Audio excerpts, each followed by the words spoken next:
Assalamualaikum warahmatullahi wabarakatuh. Salam sejahtera buat kita semua. Semoga pada hari ini kita masih diberikan kesehatan, kekuatan dari Allah Subhanahu wa Ta'ala, Tuhan yang Maha Kuasa. Sebelum kita memulai mata kuliah pada hari ini, marilah kita berdoa menurut agama dan kepercayaan kita masing-masing. Berdoa, mulai. Doa selesai. Pada pertemuan perkuliahan secara daring yang ketiga ini, untuk mata kuliah Manajemen Keuangan 1, di sini kita nanti akan membahas tentang likuiditas, solvabilitas, dan rentabilitas.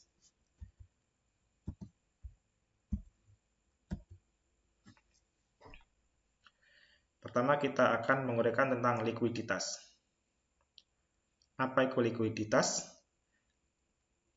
Likuiditas yaitu masalah yang berhubungan dengan kemampuan suatu perusahaan untuk memenuhi kewajiban finansialnya yang harus segera dipenuhi.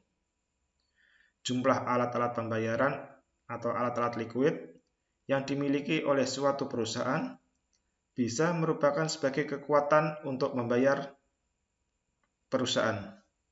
Tetapi apabila perusahaan mempunyai kekuatan membayar, tapi belum tentu dapat memenuhi segala kewajiban finansialnya yang harus segera dipenuhi. Dengan kata lain, perusahaan belum tentu mempunyai kemampuan untuk membayar. Suatu perusahaan mempunyai kekuatan untuk membayar yang besar, sehingga perusahaan itu mampu untuk memenuhi segala finansialnya yang harus segera dipenuhi. Dengan kata lain di sini adalah perusahaan dapat dikatakan liquid. Namun sebaliknya, apabila perusahaan tidak mempunyai kemampuan untuk membayar, itu perusahaan dikatakan illiquid. Apabila ini dihubungkan dengan kewajiban kepada pihak luar atau kreditur, di sini dinamakan likuiditas badan usaha. Sehingga kita ketahui likuiditas badan usaha. Likuiditas badan usaha yaitu kemampuan perusahaan untuk dapat menyediakan alat-alat likuid sehingga dapat memenuhi kewajiban finansialnya pada saat ditagih.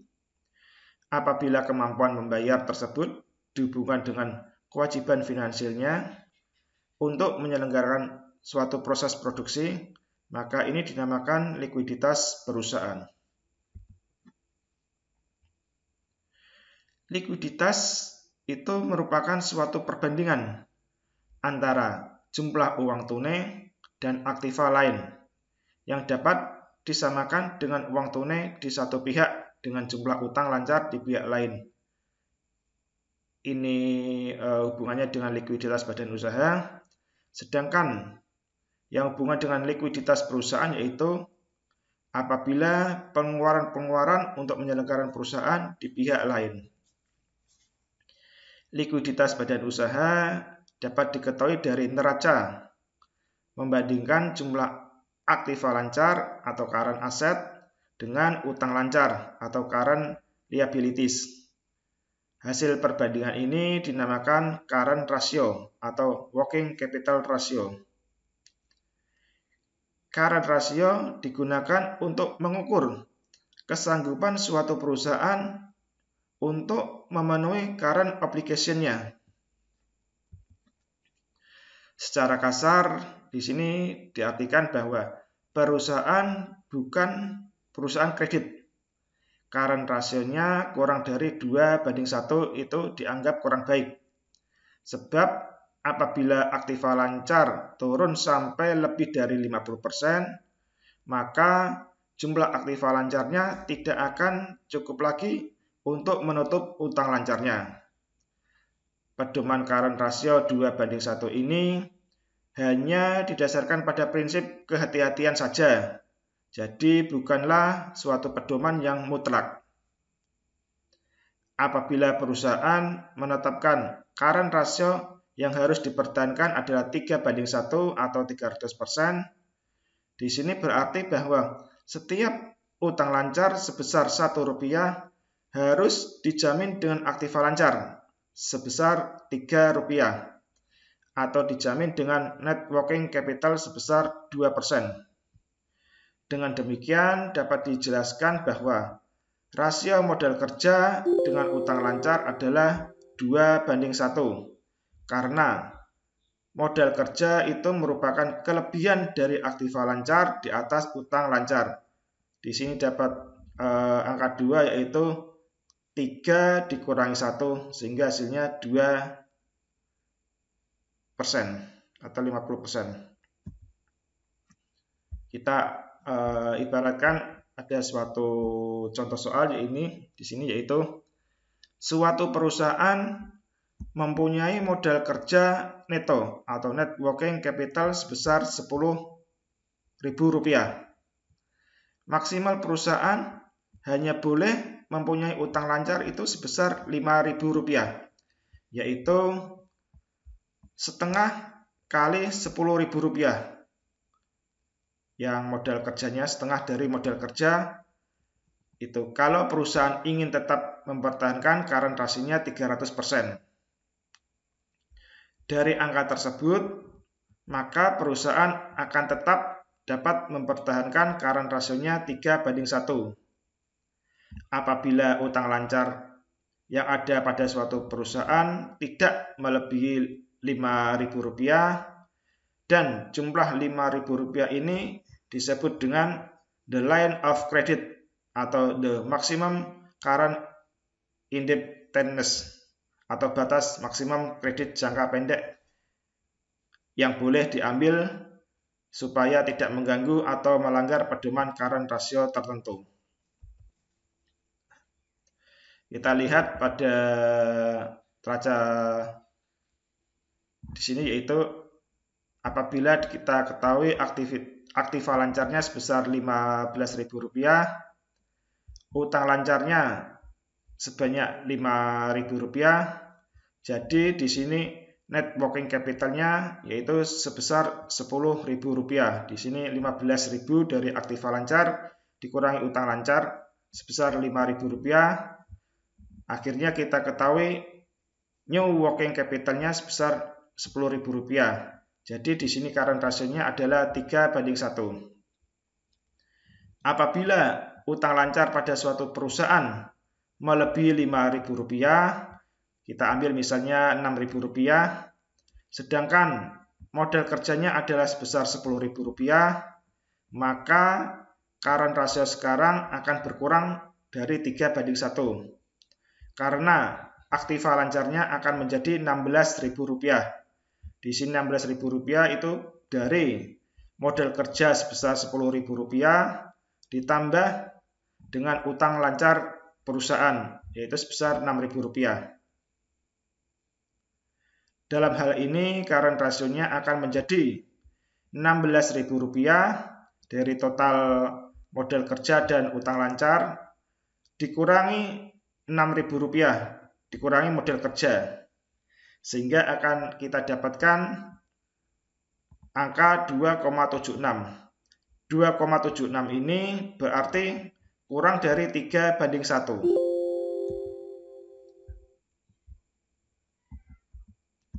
Untuk mengukur tingkat likuiditas suatu perusahaan, selain kita menggunakan current ratio, juga dilengkapi dengan menggunakan quick ratio atau acid test ratio sebagai alat pengukurannya. Quick ratio atau acid test ratio dapat diketahui dengan membandingkan antara jumlah kas, efek atau marketable securities piutang dengan utang lancar. Apabila kita menggunakan acid test ratio untuk menentukan tingkat likuiditas, maka secara umum dapatlah dikatakan bahwa suatu perusahaan itu mempunyai quick ratio kurang dari 1:1 atau 100%. Di sini perusahaan dianggap kurang baik tingkat likuiditasnya. apabila kita menggunakan current ratio sebagai alat pengukurnya, maka tingkat likuiditas atau current ratio suatu perusahaan dapat dipertinggi dengan cara yaitu pertama, yaitu dengan utang lancar atau current liabilities tertentu. Diusahakan untuk menambah aktiva lancar atau current asset. Yang kedua yaitu dengan aktiva lancar tertentu. Diusahakan untuk mengurangi jumlah utang lancar. Yang ketiga yaitu dengan mengurangi jumlah utang lancar bersama-sama dengan mengurangi aktiva lancar. Mengingat current ratio itu angka perbandingan antara aktiva lancar dengan utang lancar, maka setiap transaksi yang mengakibatkan perubahan current ratio yang berarti akan mengakibatkan perubahan tingkat likuiditasnya. Cara untuk mempertinggi current ratio transaksi dapat diadakan pada sektor aktiva lancar, utang lancar, atau kedua-duanya. Kita mulai yang pertama yaitu di sektor aktiva lancar atau current asset. Di sektor aktiva lancar ini kita yang pertama menjual aktiva tetap atau fixed asset, yaitu dari hasil penjualan aktiva tetap digunakan untuk menambah aktiva lancar. Misalnya dengan disimpan sebagai kas, disimpan di bank, dibelikan marketable securities, atau dibelikan bahan mentah. Di sini kita ambil suatu contoh yaitu neraca perusahaan abadi, yaitu yang per 31 Desember 2019. Di sini neraca abadi antara sisi debit, aktiva, dan pasiva sebagai berikut, yaitu aktiva lancarnya sebesar Rp12.000, aktiva tetap sebesar Rp28.000, sehingga hasilnya adalah Rp40.000. Sedangkan di sisi pasiva, di sisi sebelah debit, yaitu utang lancarnya sebesar Rp6.000, utang jangka panjang sebanyak Rp14.000, modal sendirinya sebesar Rp20.000, sehingga total Rp40.000. Di sini current ratio-nya yaitu 12.000 dibanding 6.000, yaitu perbandingan antara aktiva lancar sebesar Rp12.000 dengan utang lancar sebesar Rp6.000. Di sini current ratio-nya yaitu 2:1 atau 200%.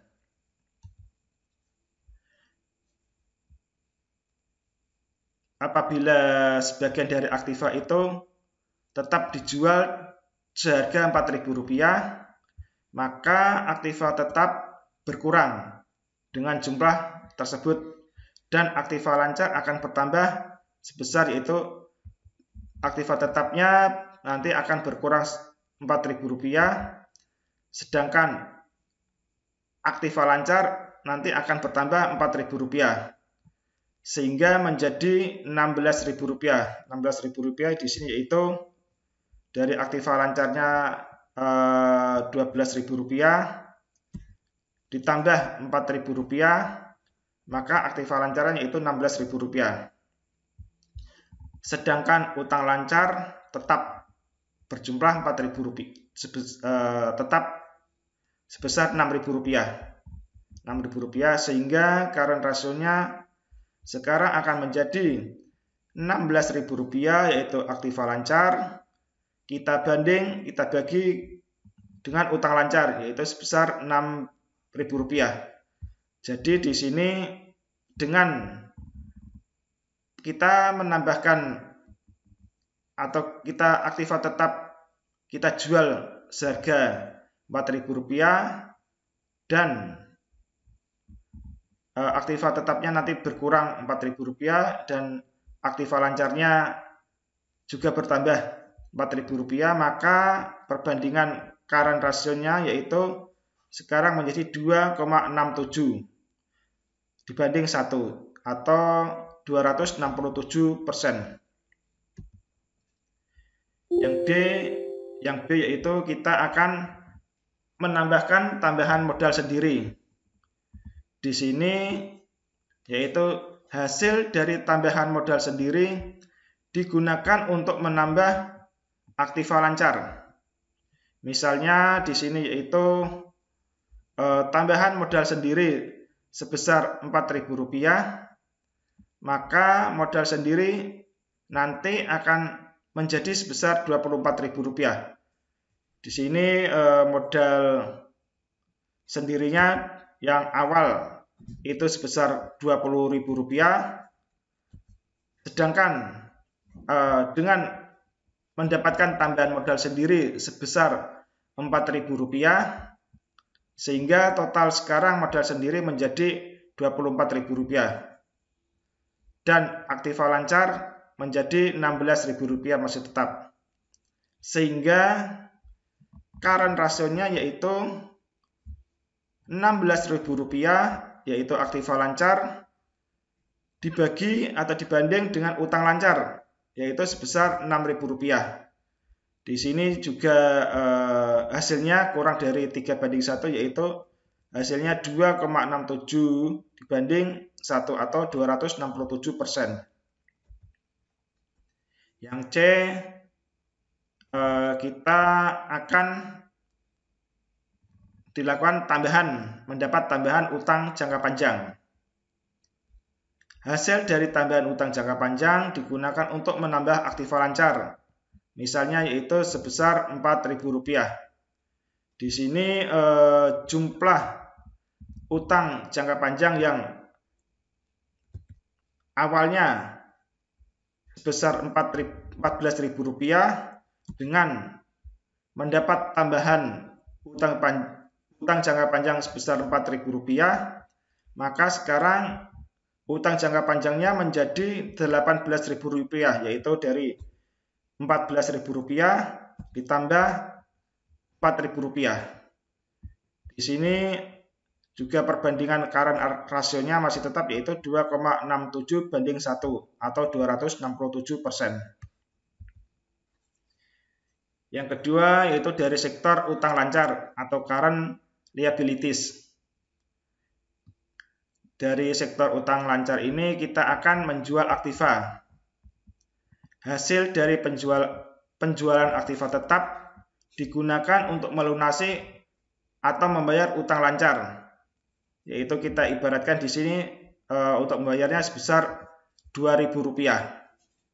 Maka neracanya kita sekarang akan menjadi utang lancarnya berkurang Rp2.000.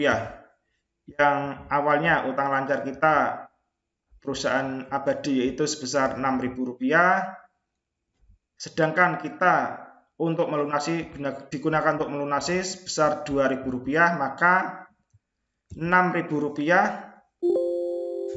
kita kurangi Rp2.000, maka sekarang utang lancar perusahaan abadi sebesar Rp4.000.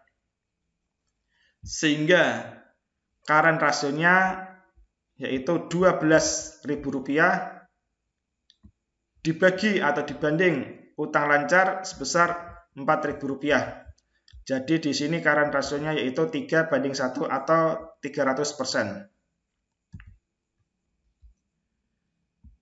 Yang selanjutnya kita akan mendapatkan tambahan modal sendiri. Dari hasil tambahan modal sendiri itu digunakan untuk mengurangi utang lancar. Modal sendirinya bertambah Rp2.000 yang awalnya utang modal sendiri sebesar Rp20.000 dengan mendapatkan tambahan modal sendiri sebesar Rp2.000, maka modal sendiri menjadi Rp22.000. Di sini current rasionya yaitu sebesar 300% atau 3:1. Kita akan mendapatkan tambahan dari utang jangka panjang. tambahan utang jangka panjang ini digunakan untuk mengurangi atau membayar utang lancar. Kita ambil contoh yaitu sebesar Rp2.000. Sehingga perubahan dari utang jangka panjang ini menjadi yang utang jangka panjangnya yang awalnya sebesar Rp14.000 dengan adanya tambahan utang jangka panjang sebesar Rp2.000, maka utang jangka panjang menjadi Rp16.000. Sehingga current rasionya yaitu 300% atau 3:1. Yang ketiga yaitu di sektor aktiva lancar dan utang lancar. Dengan adanya transaksi yang menyangkut kedua current account akan dapat mengakibatkan perubahan current ratio. Misalnya digunakan untuk mengurangi aktiva lancar digunakan untuk mengurangi utang lancar. Pembayaran atau pengurangan utang lancar ini dijalankan dengan pembayaran uang tunai melalui bank, efek, atau dengan barang sebesar Rp4.000. Dalam keadaan yang demikian ini, maka jumlah aktiva lancarnya sekarang tinggal sebesar Rp8.000. Rp8.000 itu berasal dari utang lancar aktiva lancar yang awalnya Rp12.000 dengan pengurangan utang lancar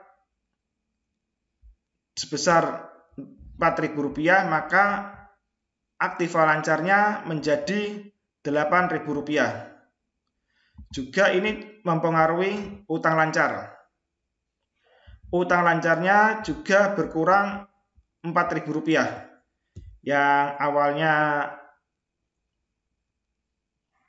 utang lancar Rp4.000, utang lancarnya berkurang Rp2.000, maka utang lancar sekarang menjadi Rp2.000. Sehingga current rasionya menjadi Rp8.000 dari aktiva lancar dibagi atau dibanding dengan utang lancar sebesar Rp2.000. Sehingga kita mendapatkan hasil 4 dibanding dengan 1 atau 400%.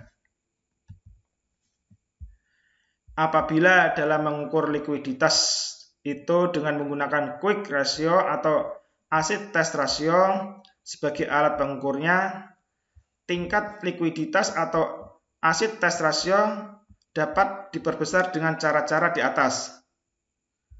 Tetapi tambahan dana yang diperoleh hanya ditambahkan pada elemen-elemen quick assetnya saja. Jadi tidak ditambahkan pada inventory atau persediaannya. Apabila suatu perusahaan ingin mempunyai suatu tingkat current ratio tertentu, maka perusahaan dapat mengubah-ubah berbagai jumlah aktiva lancar dalam hubungannya dengan utang lancar. Untuk lebih jelasnya kita lihat contoh berikut ini, yaitu suatu perusahaan pada akhir tahun 2019 mempunyai aktiva lancar sebesar Rp600.000 dan utang lancarnya sebesar Rp200.000. Apabila perusahaan ingin membeli inventory dengan kredit agar current rasionya tidak kurang dari 250%, jumlah inventory yang dapat dibiayai dengan utang lancar sebesar berapa? Nanti ini kita uraian penyelesaiannya, yaitu yang ditanyakan yaitu jumlah inventory-nya. Jumlah inventory kita sama inventory yang dibeli kita ibaratkan X. Jadi jumlah inventory yaitu aktiva lancar sebesar Rp600.000 dibanding atau dibagi Rp200.000 yaitu utang lancar. Sehingga kita dapatkan 2,5 dibanding dibagi 1. Yaitu kita ibaratkan 2,5 yaitu current ratio-nya tidak kurang dari 250%. Jadi penyelesaian soal yaitu Rp600.000 ditambah X dibagi Rp200.000 ditambah X sama dengan 2,5 dibagi 1. Kita gunakan substitusi yaitu Rp600.000 ditambah X sama dengan Rp500.000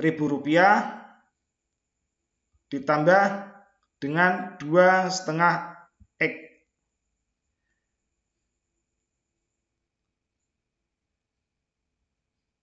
Jadi di sini mendapatkan hasil yaitu Rp600.000 dikurangi Rp500.000 sama dengan 2,5 dikurangi X atau dikurangi 1. Sehingga akan mendapatkan hasil yaitu Rp100.000 sama dengan 1,5 X. Yaitu 1,5 X yaitu dari 2,5 dikurangi 1. Sehingga hasilnya X-nya atau inventory-nya yaitu sebesar Rp66.667.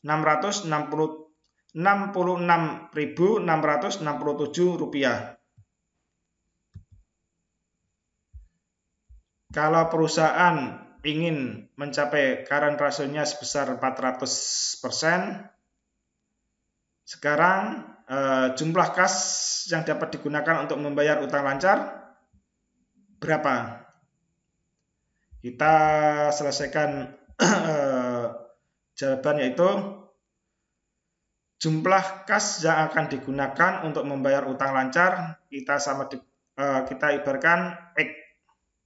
Sehingga Rp600.000 yaitu dari aktiva lancar dikurangi X, dikurangi kas yang akan digunakan untuk membayar utang lancar dibagi dengan Rp200.000.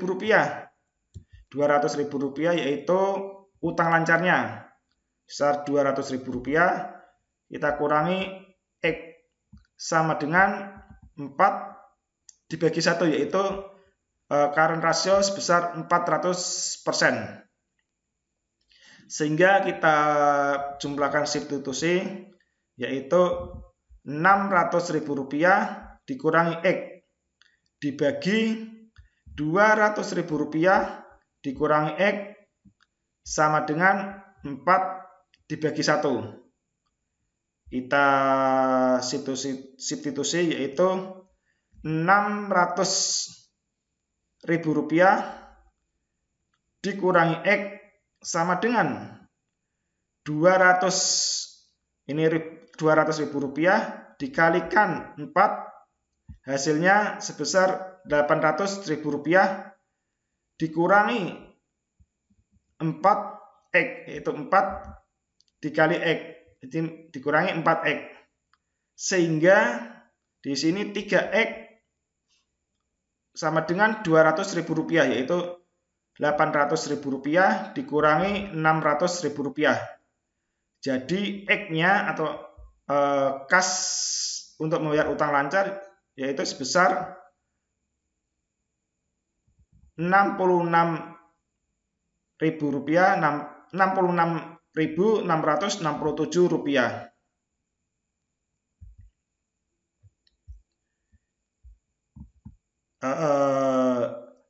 Jumlah inventory yang perlu dijual untuk melunasi utang lancar. Kalau perusahaan ingin mempunyai current ratio-nya sebesar 500%.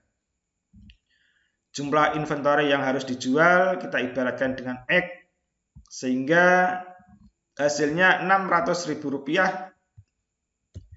Yang Rp600.000 yang tadi aktiva lancarnya dikurangi X, inventory yang dijual, dibagi Rp200.000, yaitu utang lancarnya dikurangi X sama dengan 5 dibagi 1, yaitu perusahaan current ratio-nya yaitu 500%, yaitu 5 dibagi 1.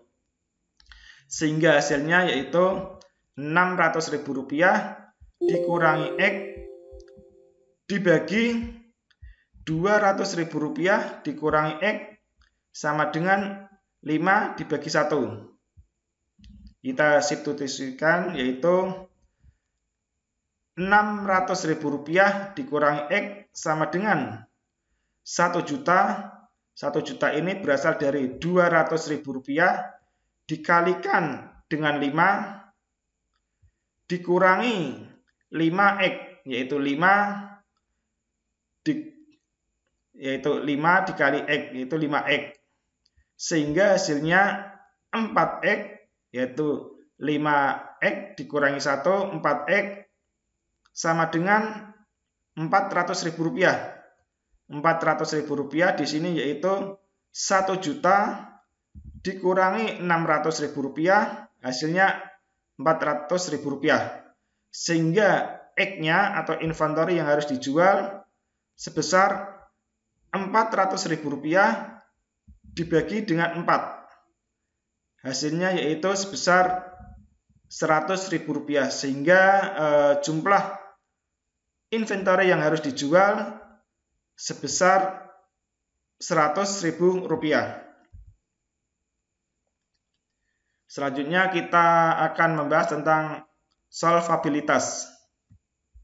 Solvabilitas suatu perusahaan itu menunjukkan kemampuan perusahaan untuk memenuhi segala kewajiban finansialnya.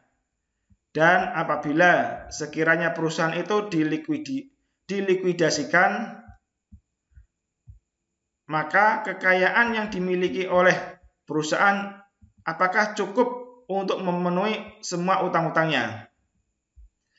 Sehingga di sini solvabilitas kita artikan yaitu suatu kemampuan perusahaan untuk membayar semua utang-utangnya, baik utang jangka pendek maupun utang jangka panjang. Suatu perusahaan dapat dikatakan solvable apabila perusahaan itu mempunyai aktiva atau kekayaan yang cukup untuk membayar semua utang-utangnya. Tetapi belum tentu perusahaan itu dapat dikatakan liquid. Sebaliknya, perusahaan dikatakan insolvable atau tidak solvable tidak dengan sendirinya, berarti perusahaan tersebut adalah liquid. Hubungan antara likuiditas dan solvabilitas ada 4 kemungkinan yang dialami oleh suatu perusahaan, yaitu yang pertama, perusahaan yang liquid tetapi insolvable. Yang kedua yaitu perusahaan yang liquid dan solvable. Ketiga, perusahaan yang solvable tetapi illiquid.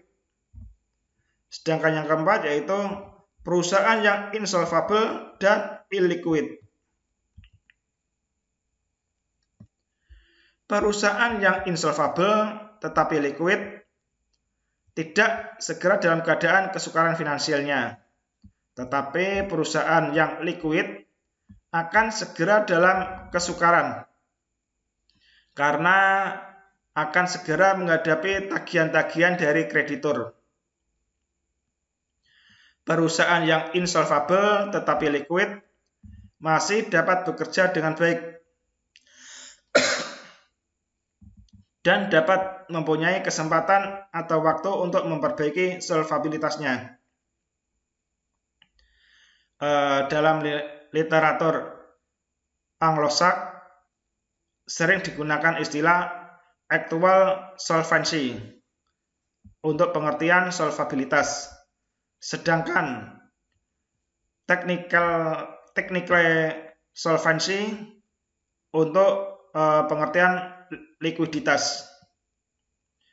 Solvabilitas suatu perusahaan dapat diukur dengan membandingkan jumlah aktiva atau total aset dengan jumlah utang, baik utang jangka pendek maupun utang jangka panjang. Cara lain untuk mengukur solvabilitas suatu perusahaan yaitu dengan membandingkan modal sendiri atau net worth yang merupakan kelebihan nilai atau excess value dari aktiva atas utang dengan jumlah utang. Dalam menghitung solvabilitas tidak turut diperhitungkan angka immaterial.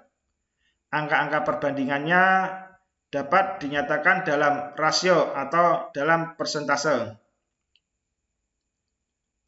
Contohnya yaitu di sini jumlah aktiva atau kekayaan diketahui sebesar Rp450.000, jumlah utangnya sebesar Rp300.000,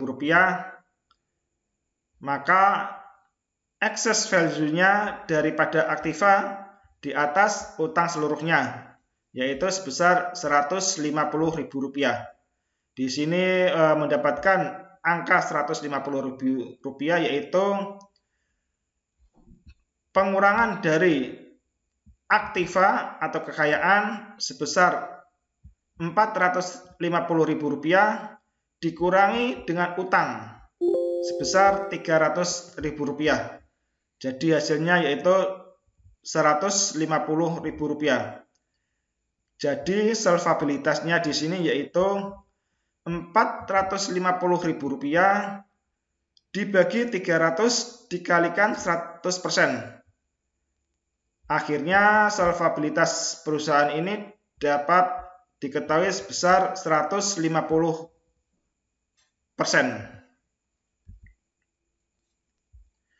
Kalau menggunakan rasio antara jumlah aktiva dengan jumlah utang atau total aset to debt ratio, rasionya yaitu Rp450.000 dibagi Rp300.000 sama dengan 1,5 dibagi 1. Ini berarti bahwasanya utang Rp1 dijamin oleh aktiva sebesar Rp1,5. Apabila solvabilitasnya 100%, ini berarti bahwa jumlah kekayaan sama besarnya dengan jumlah utangnya, sehingga perusahaan tidak mempunyai kelebihan aktiva di atas utang. Perusahaan harus mengusahakan agar solvabilitasnya lebih dari 100%. Dengan demikian, perusahaan yang mempunyai selisih, yaitu selisih positif sebesar Rp150.000, merupakan kelebihan aktiva di atas utang. Ini disebut dengan nilai lebih atau excess value. Di sini dinyatakan dalam persentase, nilai lebihnya yaitu Rp150.000 dibagi Rp300.000 dikalikan 100% sama dengan 50% dari jumlah utangnya. Jadi jumlah utangnya menjadi 50%. Apabila dinyatakan dalam rasio yaitu net worth to debt ratio, hasilnya yaitu Rp150.000 dibagi Rp300.000 akan mendapatkan hasil yaitu 1:2. Di sini berarti bahwasanya net worth to debt ratio setinggi 1:2. Berarti bahwa perusahaan akan memulai dalam keadaan tidak mempunyai kelebihan aktiva di atas utang setelah 1/3 atau 1/3% dari asetnya. Makin kecil persentase ini berarti makin cepat menjadinya insolvable. Karena dengan adanya pengurangan yang kecil saja dari nilai aktivanya, perusahaan sudah dalam keadaan insolvable. Oleh karena insolvable itu angka pembandingan antara jumlah aktiva dengan jumlah utang, maka setiap penambahan jumlah utang akan menurunkan tingkat solvabilitasnya. Apabila jumlah utang bertambah dari jumlah excess value-nya dalam angka absolut, yaitu tetap, karena bertambahnya utang itu disertai dengan bertambahnya aktiva. Tetapi dalam angka relatif atau dalam persentasenya, yaitu makin kecil. Kita ambil contoh, yaitu apabila perusahaan menambah utangnya sebesar Rp150.000, maka sekarang keadaannya menjadi yang contoh yang sebelumnya, yaitu jumlah aktivanya Rp600.000. Rp600.000 di sini yaitu dari Rp450.000, yaitu di sini Rp450.000 berasal dari jumlah aktiva atau kekayaan ditambah Rp150.000. Rp150.000 yaitu utangnya Rp150.000. Sedangkan jumlah utangnya bertambah menjadi Rp450.000 di sini, yaitu Rp300.000 jumlah utang awal ditambah utang yang sekarang yaitu Rp150.000, sehingga jumlah utang sekarang menjadi Rp450.000. Jadi di sini dapat diketahui nilai lebihnya. Nilai lebihnya yaitu sebesar Rp150.000. Rp150.000 ini berasal dari jumlah aktiva dikurangi dengan jumlah utang, yaitu jumlah aktivanya Rp600.000 dikurangi jumlah utangnya Rp450.000, sehingga nilai lebihnya sebesar Rp150.000. Dari contoh dari contoh di atas ini, maka nilai lebih atau kekayaan bersihnya dalam angka absolut adalah tidak berubah dan tetap sebesar Rp150.000. Walaupun diadakan tambahan utang, walaupun utangnya ditambah, tapi tetap tidak berubah angka absolutnya, yaitu Rp150.000. Tetapi dinyatakan dalam persentase. 150 itu dinyatakan dalam persentase, baik solvabilitasnya maupun nilai lebihnya akan makin kecil. Solvabilitasnya sekarang menjadi yaitu Rp600.000 jumlah aktiva dibagi Rp450.000, yaitu dibagi dengan jumlah utang dikalikan 100%. Di sini akan kita dapatkan hasil sebesar 133,5%, atau total aset to debt rasionya sebesar 1,33 dibanding 1. Kelebihan nilai aktiva di atas utang atau nilai lebih yaitu Rp150.000 dibagi dengan jumlah utang, yaitu Rp450.000 dikali 100%. Sehingga di sini akan kita dapatkan hasil yaitu sebesar 33,1/3%. Sehingga kita dapatkan net worth to debt rasionya sebesar 1 dibanding dengan 3. Dari net worth to debt ratio sebesar 1/3, kita akan mengetahui perusahaan memulai dalam keadaan insolvable setelah 1/4 atau 25%-nya dari nilai aktivanya berkurang. Tingkat solvabilitasnya dapat dipertinggi dengan jalan, yaitu yang pertama, jalannya menambah aktiva tanpa menambah utang, atau menambah aktiva relatif lebih besar daripada tambahan utang. Yang kedua yaitu mengurangi utang tanpa mengurangi aktiva, atau mengurangi utang relatif lebih besar daripada berkurangnya aktiva. Selanjutnya kita akan bahas tentang rentabilitas. Rentabilitas suatu perusahaan itu menunjukkan perbandingan antara laba dengan aktiva atau modal yang menghasilkan laba. Dengan kata lain, rentabilitas di sini yaitu kemampuan suatu perusahaan untuk dapat menghasilkan laba selama periode tertentu, dan umumnya rumus dari rentabilitas di sini yaitu L dibagi dengan M kali 100%, di mana L ini adalah jumlah laba yang diperoleh selama periode tertentu, sedangkan M yaitu modal atau aktiva yang digunakan untuk menghasilkan laba. Kita masuk ke rentabilitas ekonomi. Rentabilitas ekonomi yaitu perbandingan antara laba usaha dengan modal sendiri dan modal asing yang dipergunakan untuk menghasilkan laba dan dinyatakan dalam persentase. Oleh karena pengertian rentabilitas di sini sering digunakan untuk mengukur efisiensi penggunaan modal dalam suatu perusahaan, maka rentabilitas ekonomi sering pula dimaksud sebagai kemampuan suatu perusahaan dengan seluruh modal yang bekerja di dalamnya untuk menghasilkan laba.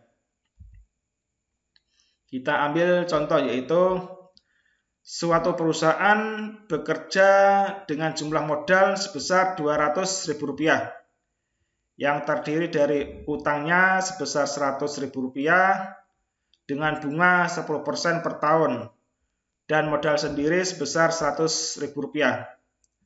Keuntungan yang berasal dari operasi perusahaan selama setahun sebesar Rp40.000. Di sini rentabilitasnya yaitu Rp40.000 berasal dari keuntungan operasi perusahaan selama 1 tahun dibagi dengan jumlah modal. Jumlah modalnya di sini yaitu Rp200.000. Kita kalikan 100%, maka hasil dari rentabilitas ekonomi yaitu 20%. Untuk menghitung rentabilitas ekonomi, laba diperhitungkan semua laba yang dihasilkan oleh modal yang dipergunakan. Jadi ini rentabilitas ekonomi itu laba diperhitungkan semua laba yang dihasilkan. Laba yang dihasilkan oleh suatu perusahaan dengan modal yang dipergunakan. Bagi perusahaan, masalah rentabilitas yaitu lebih penting daripada masalah laba. Karena laba yang besar saja belum menjadi ukuran perusahaan itu telah dapat bekerja dengan efisien.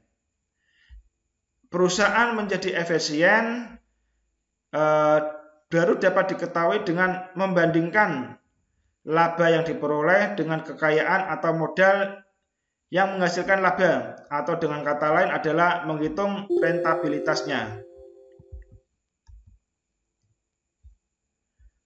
Faktor-faktor yang menentukan tinggi rendahnya rentabilitas ekonomi atau earning power yaitu yang pertama, profit margin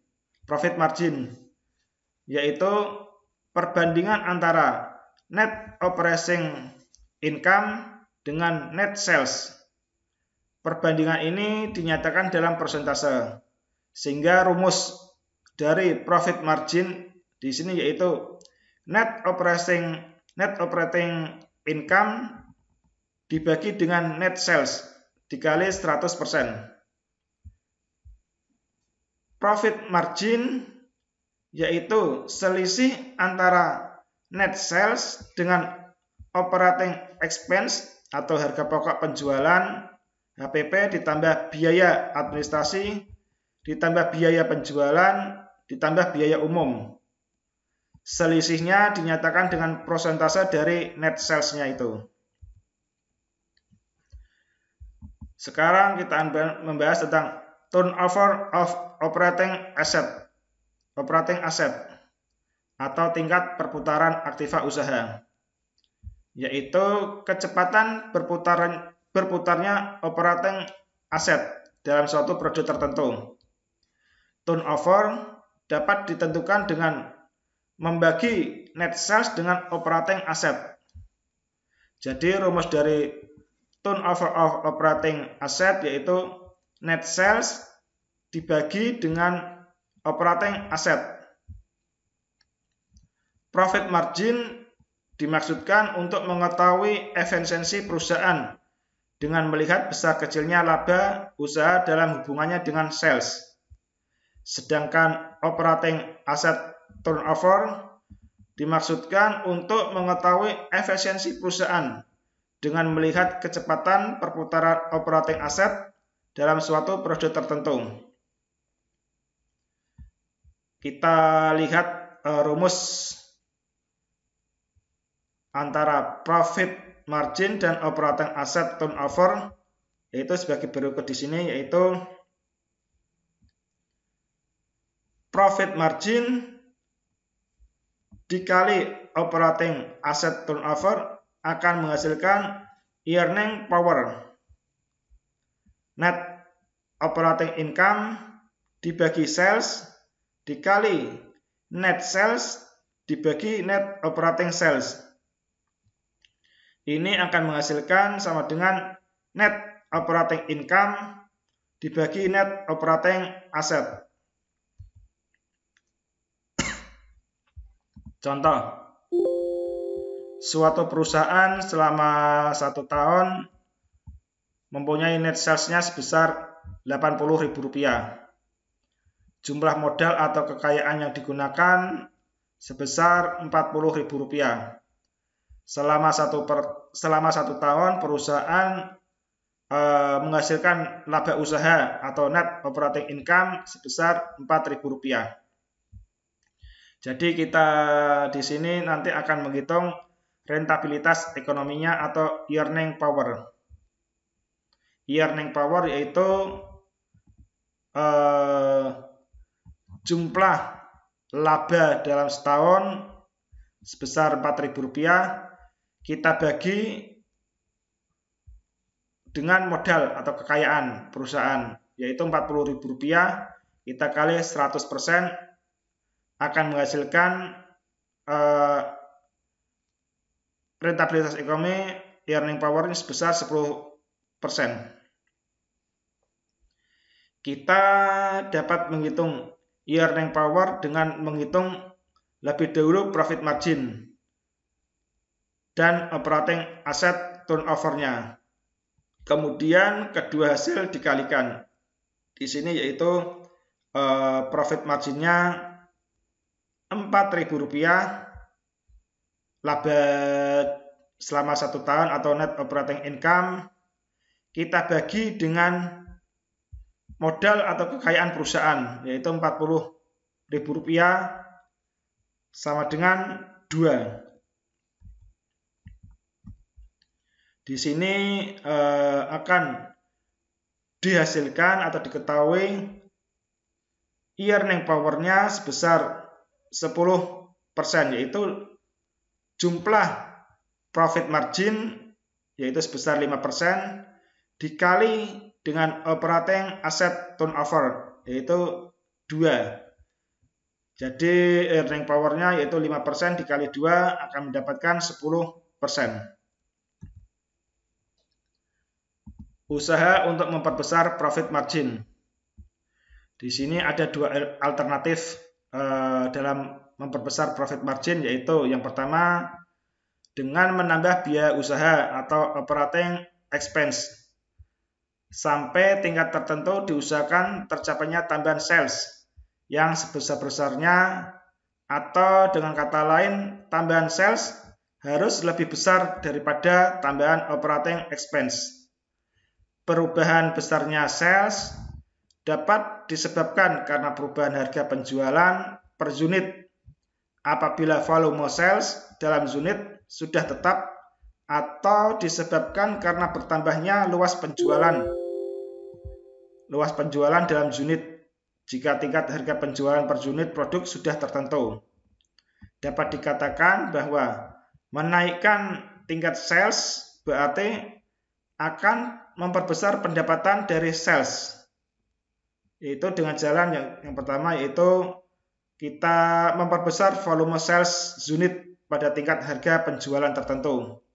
Yang kedua, menaikkan harga penjualan per unit produk pada luas sales dalam unit tertentu. Contoh, kita akan menaikkan sales relatif lebih besar daripada kenaikan operating expense, yaitu di sini suatu perusahaan semula mempunyai net sales per tahunnya sebesar Rp80.000, dapat dinaikkan menjadi Rp100.000. Sedangkan operating expense yang semula Rp76.000, untuk dapat menambah sales tersebut diperlukan tambahan biaya sebesar Rp10.000. Setelah ada tambahan sales dan biaya usaha, maka net operating income yang diperoleh perusahaan adalah Rp14.000, yaitu Rp100.000 net sales yang sudah dinaikkan dikurangi sebesar Rp86.000. Rp86.000 yaitu di sini bahwasanya berasal dari operating expense sebesar Rp76.000, kita tambah karena untuk nambah sales tambahan biaya Rp10.000, sehingga Rp86.000 ini dari 76 ditambah Rp10.000,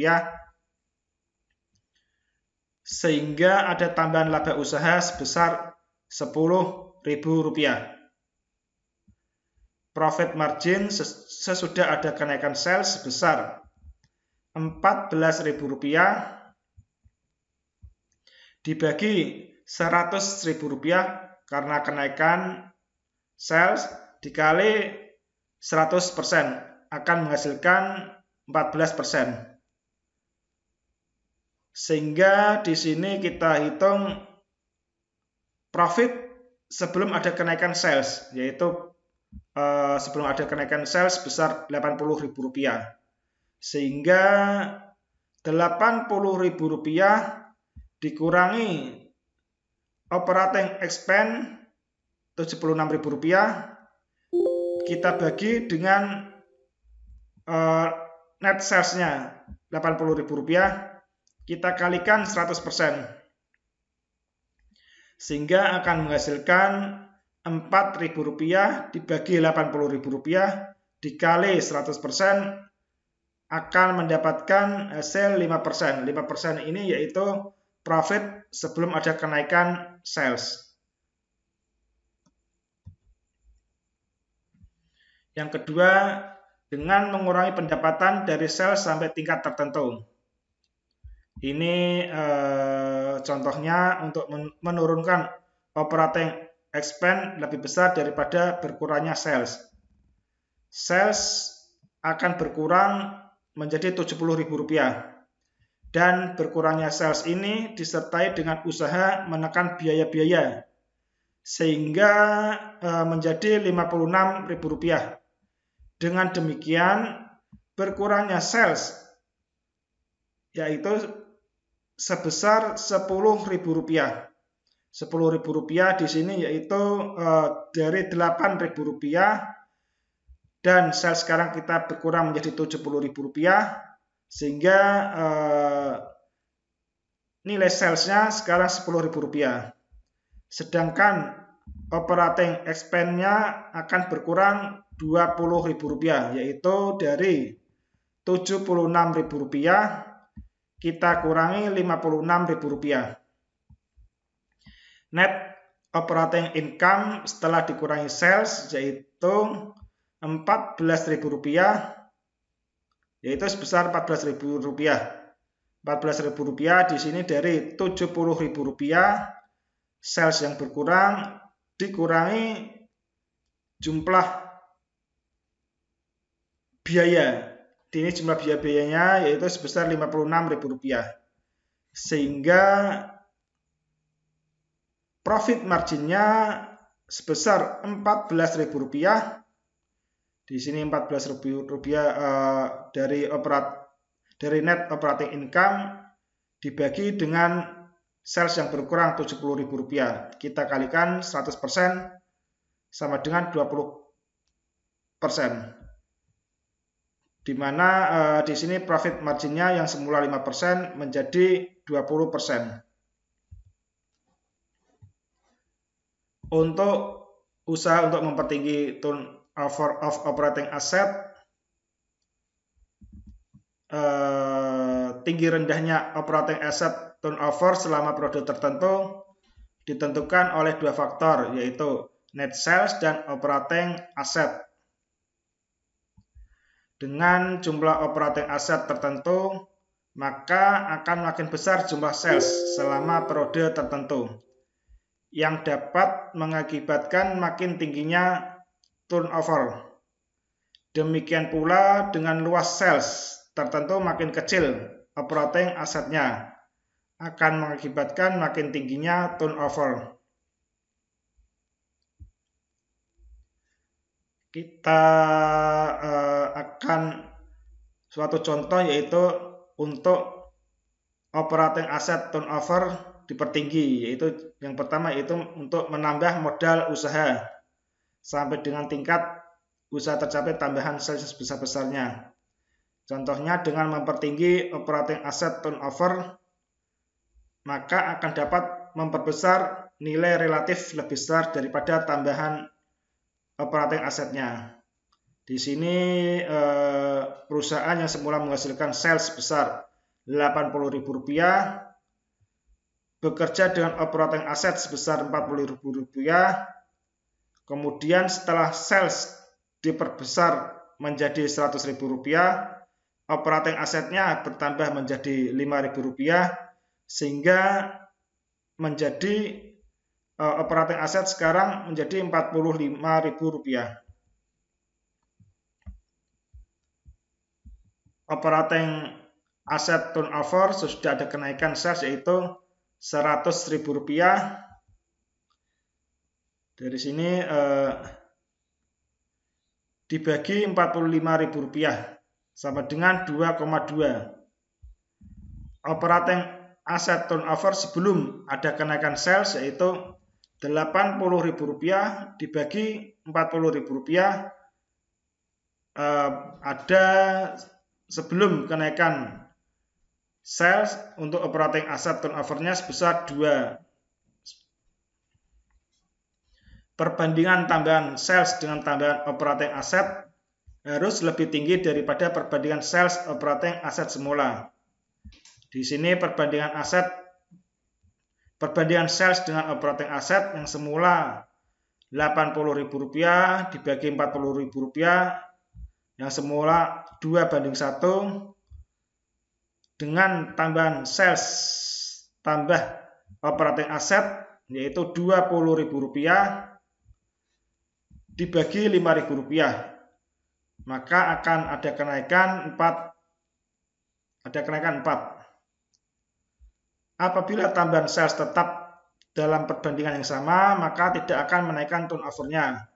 Misalnya tambahan sales sebesar Rp20.000 disertai dengan tambahan operating asset sebesar Rp10.000, maka perbandingan tambahan sales dengan tambahan operating asset tetap, yaitu Rp20.000 dibagi Rp10.000 akan menghasilkan 2:1, sehingga turnover operating asetnya tetap tidak berubah, yaitu Rp100.000 dibagi Rp50.000 akan menghasilkan 2.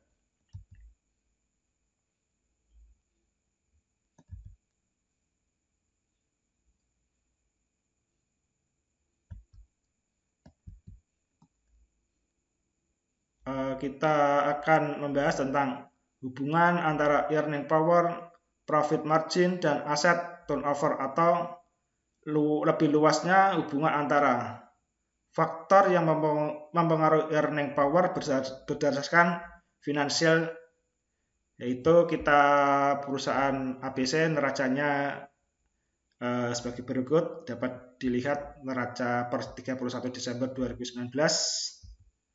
Sedangkan laporan rugi labanya selama tahun 2019 seperti ini, bisa teman-teman mahasiswa lihat.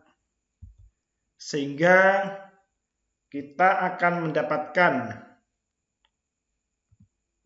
dana atau hubungan antara faktor yang mempengaruhi besarnya earning asset sebagai berikut, yaitu yang pertama, harga pokok penjualan ditambah biaya penjualan ditambah biaya administrasi dan umum, yaitu akan nanti bertambah atau hasilnya menjadi biaya usaha.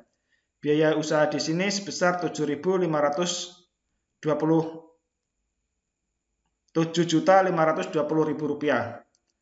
Sedangkan penjualan netonya sebesar Rp8 juta, sehingga di sini net operating income-nya menjadi Rp480.000.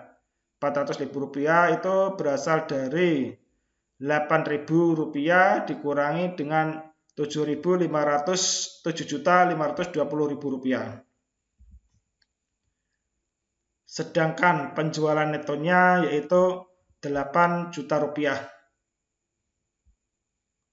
Sehingga net operating income dengan penjualan neto kita dapatkan profit marginnya sebesar 6%.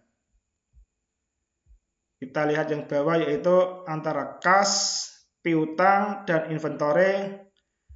Nanti keseluruhan ini akan menjadi modal kerja. Modal kerja dari total kas, piutang, dan inventory yaitu sebesar Rp8 juta. Sedangkan aktiva tetapnya di situ Rp1.200.000. Sehingga net operating asetnya menjadi Rp2 juta. Penjualan netonya sebesar Rp8 juta.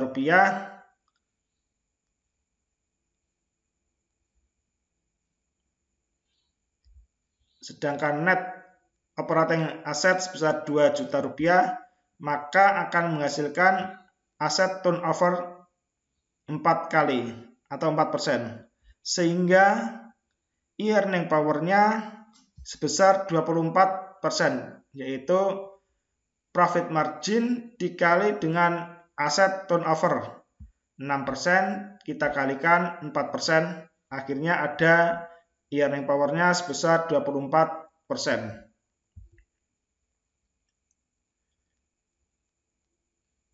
Rentabilitas modal sendiri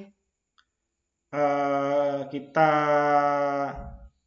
yaitu laba yang diperhitung untuk menghitung rentabilitas sendiri adalah laba usaha setelah dikurangi dengan modal asing dan pajak perseroan atau income tax atau EAT, earning after tax. Sedangkan modal yang diperhitungkan hanyalah modal sendiri yang bekerja di dalam perusahaan. Ada suatu contoh di sini, yaitu utang atau bunganya per tahun yaitu 10%. Akan menghasilkan utang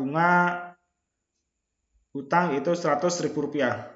Modal sendirinya ada Rp100.000. Sehingga mendapatkan hasil Rp200.000. Keuntungan yang berasal dari operasi perusahaan Rp40.000. Bunganya 10% dikalikan 100. 10% dari utangnya 100, yaitu bunganya nanti di sini bunga sebesar Rp10.000.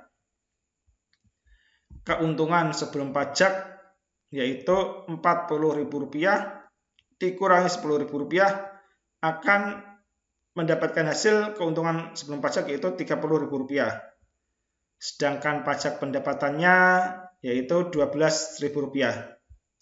Maka keuntungan neto sesudah pajak yaitu Rp30.000 dikurangi Rp12.000, sehingga keuntungan neto sesudah pajak yaitu sebesar Rp18.000. Sehingga di sini rentabilitas modal sendiri sebesar 18%, yaitu dari Rp18.000 dibagi Rp100.000 kali 100%. Kita akan membahas tentang efek penambahan modal asing terhadap rentabilitas modal sendiri. Di sini tergantung pada tingkat bunganya. Apabila tingkat bunga lebih rendah daripada rate of return, maka penambahan modal asing akan mempunyai efek finansial yang lebih menguntungkan terhadap modal sendiri. Demikian sebaliknya, apabila tingkat bunganya itu lebih besar dari rate of return, maka akan punya efek yang sangat merugikan. Kita ambil contoh ini di sini, yaitu apabila tingkat bunga modal asing sebesar 11%, yaitu tingkat bunga kurang dari rate of return. Di sini teman-teman mahasiswa dapat lihat dengan tambahan modal asing dengan modal sendiri. Sehingga di sini rentabilitas modal sendiri akan kita dapatkan sebesar 7,5% untuk modal asingnya, sedangkan modal sendiri sebesar 7,2%. Di sini mengandung arti bahwasanya dengan tambahan modal asing sebesar 7,5% lebih besar daripada modal sendiri, yaitu lebih besar dari 7,2%,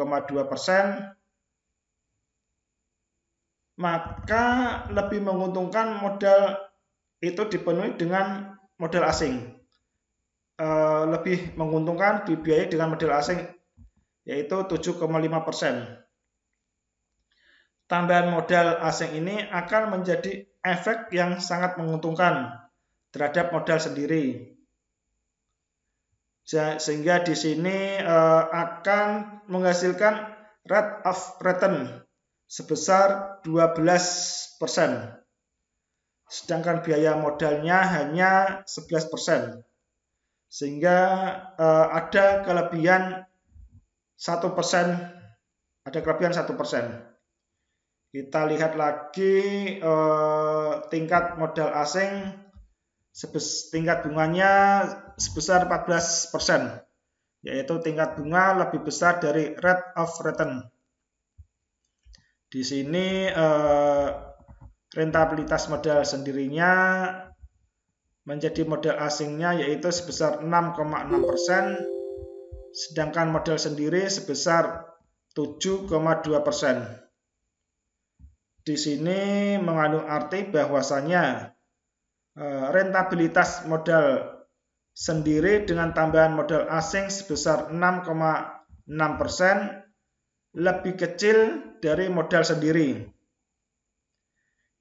Di sini akan lebih menguntungkan tambahan modal dipengaruhi dengan modal asing. Dipengaruhi oleh modal sendiri. Tambahan modal asing ini sebesar 6,6% akan mempunyai efek yang merugikan terhadap modal sendiri.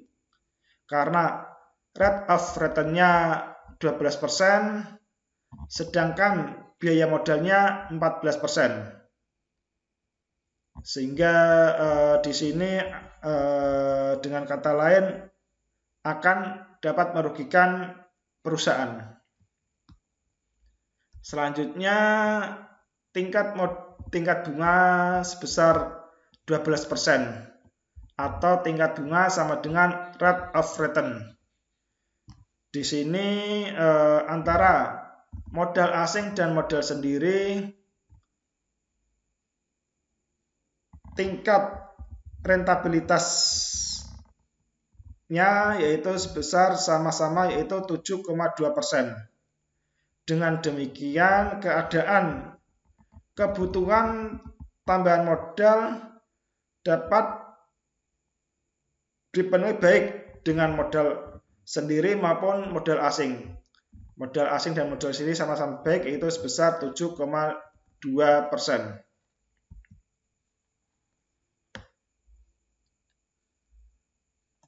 Kita lewati contoh soal yaitu di sini ada 3 perusahaan yaitu perusahaan A, B, dan C. Masing-masing mempunyai aktiva yang sama yaitu sebesar Rp400.000. Ketiga perusahaan mempunyai tingkat aktivitas yang sama, mempunyai kemampuan untuk menghasilkan keuntungan yang sama dengan tingkat bunga yang sama bagi modal asing digunakan. Di sini sama semuanya, namun perbedaannya hanya terletak pada kebijakan finansialnya, di mana perusahaan A tidak menggunakan modal asing. Dengan kata lain yaitu leverage faktornya yaitu 0. Leverage faktor yaitu rasio jumlah utang dengan jumlah aktiva atau total debt to dikurangi total aset rasio. Sedangkan perusahaan B mempunyai leverage faktor sebesar 50% dan perusahaan C leverage faktornya sebesar 80%. Dengan demikian besarnya jumlah utang dan modal sendiri dari ketiga perusahaan tersebut yaitu sebagai berikut. Di sini perusahaan A tidak mempunyai utang. Yang B utangnya yaitu Rp200.000. Yang C utangnya Rp300.000. Modal sendirinya yaitu yang A modal sendirinya Rp400.000, sedangkan yang B leverage faktornya dari modal dari aktiva yaitu 50% dari Rp400.000 yaitu Rp200.000, sedangkan C perusahaan C itu sebesar 80%, yaitu di sini Rp80.000 dengan bunga modal sebesar 9% setahunnya. Di sini kita dapat lihat keadaan tingkat rentabilitas ekonomi atau rate of return on asset masing-masing perusahaan. Sangat buruk itu sebesar 2%, buruk 7%, break even atau rate of interest sama dengan rate of return on asset sebesar 9%, kategori baik yaitu 12%, sangat baik sebesar 17%. Berdasarkan hasil data perusahaan, maka besarnya keuntungan usaha atau net operating income untuk masing-masing ketiga perusahaan tersebut yaitu nilai yang sangat buruk sebesar Rp8.000, buruknya 7% kali 400 yaitu sebesar Rp28.000, break even-nya 9% sebesar Rp36.000, baiknya 12%, yaitu Rp48.000, sedangkan sangat baik yaitu 17% akan menghasilkan net operating income sebesar Rp68.000. Kita lihat tabel berikut ini. Teman-teman mahasiswa dapat membacanya dan melihat sendiri. Kita akan masuki hubungan antara rasio utang dengan rentabilitas modal sendiri. Besarnya rentabilitas modal sendiri itu selain dipengaruhi oleh rentabilitas ekonomi juga dipengaruhi oleh rasio utang. Pengaruh rentabilitas ekonomi terhadap rentabilitas modal sendiri selalu positif. Artinya itu semakin besar rentabilitas akan mengakibatkan semakin besarnya rentabilitas modal sendiri atau ceteris paribus, yaitu kalau faktor-faktor lainnya tetap tidak berubah, misalnya tingkat bunga, tingkat pajak, dan rasio utang modal sendiri. Pengaruh rasio utang terhadap rentabilitas modal sendiri dapat bernilai positif. Apabila dapat bernilai positif juga dapat juga bernilai negatif, ataupun dapat tidak mempunyai pengaruh sama sekali. Di sini kalau mempunyai pengaruh positif yaitu apabila makin besar rasio dapat mengakibatkan makin besarnya rentabilitas modal sendiri. Hal ini terjadi kalau apabila rentabilitas ekonomi lebih besar daripada tingkat bunga. Kita ambil contoh yaitu di sini dalam keadaan yang sangat baik, rentabilitas ekonominya sebesar 17%, yang lebih besar dibandingkan dengan tingkat bunga 9%. Keadaan yang demikian, perusahaan akan mempunyai rasio utang lebih besar, mempunyai rentabilitas modal sendiri yang sangat tinggi. Contoh di sini yaitu perusahaan C yang mempunyai rasio utang sebesar 80%, mempunyai rentabilitas modal sendiri yang paling besar yaitu 24,5%, dibandingkan dengan perusahaan B yang hanya mempunyai utang rasio lebih kecil. Di sini perusahaan B rasio utangnya yaitu 12,5%, sedangkan perusahaan A rasio utangnya yang paling kecil yaitu 0%, tidak mempunyai utang. Juga perusahaan A memiliki rentabilitas modal sendiri yang paling kecil yaitu 8,5%. Dalam keadaan yang demikian, maka penggunaan utang akan dapat memberikan manfaat yang positif. Ini bisa dilihat grafik berikut ini, teman-teman mahasiswa dapat melihatnya. Juga kita grafik hubungan antara rasio utang dengan rentabilitas modal sendiri seperti pada slide berikut ini. Nah, dari uraian-uraian yang telah saya jelaskan tadi, maka kita akan dapat mengambil kesimpulan atau ringkasan, yaitu yang pertama, rasio likuiditas digunakan untuk mengukur kemampuan perusahaan untuk memenuhi kewajiban lancarnya dengan aktiva lancar. Sebuah perusahaan dapat dikatakan liquid atau sesuai dengan standar likuiditas perusahaan apabila mampu membayar semua kewajiban jangka pendeknya dengan aktiva lancar yang dimiliki. Kalau perusahaan dikatakan illiquid, yaitu jika perusahaan tidak mampu membayar kewajiban yang menjadi tanggungannya maka perusahaan itu dikatakan perusahaan yang illiquid. Secara umum likuiditas ada dua, yaitu yang pertama likuiditas badan usaha dan likuiditas perusahaan. Likuiditas badan usaha di sini yaitu apabila kemampuan membayar dihubungkan dengan kewajiban dengan pihak kreditur atau pihak luar. Sedangkan likuiditas perusahaan apabila kemampuan membayar dihubungkan dengan kewajiban finansial untuk menyelenggarakan proses produksi.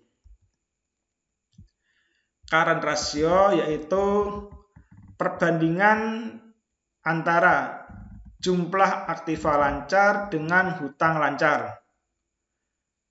Yaitu di sini akan dapat berguna untuk memenuhi kemampuan perusahaan dalam rangka membayar hutang lancarnya. Perusahaan yang bukan perusahaan kredit, bila perbandingan current ratio-nya kurang dari 2/1, maka itu dianggap kurang baik. Kenapa? Di sini yaitu bila aktiva lancarnya mengalami penurunan, maka jumlah aktivanya tidak cukup untuk menutup hutang lancar. Di sini kita dapatkan rumus current ratio sebagai teman-teman mahasiswa pelajari ingat, yaitu rumus current ratio-nya yaitu aktiva lancar dibagi dengan kewajiban lancar. Kewajiban lancar di sini yaitu bisa hutang lancar dikalikan 100%. Sedangkan asset atau quick ratio yaitu perbandingan antara jumlah kas, efek, dan piutang dengan jumlah hutang lancar. Perusahaan bisa dikatakan quick jika rasionya yaitu 1:1. Rumus quick ratio di sini yaitu aktiva lancar dikurangi persediaan dibagi dengan kewajiban lancar atau hutang lancar dikalikan 100%. Solvabilitas perusahaan digunakan untuk menunjukkan kemampuan perusahaan untuk memenuhi segala kewajiban finansialnya jika perusahaan itu dilikuidasi. Suatu perusahaan dikatakan solvable apabila perusahaan itu mempunyai aktiva yang cukup untuk membayar semua hutang-hutangnya, baik hutang jangka panjang maupun hutang jangka pendek. Lalu, bagaimana jika perusahaan itu tidak mempunyai cukup aktiva digunakan untuk membayar hutangnya? Kalau perusahaan tidak mempunyai cukup aktiva yang digunakan untuk membayar segala hutangnya, maka perusahaan tersebut dikatakan perusahaan yang insolvable. Rumus rasio solvabilitas yaitu yang pertama yaitu kita akan menghitung rasio modal dengan aktiva. Di sini rumusnya yaitu modal sendiri dibagi dengan total aktiva. Yang kedua yaitu rasio modal dengan aktiva tetap. Rumusnya yaitu modal sendiri dibagi dengan aktiva tetap.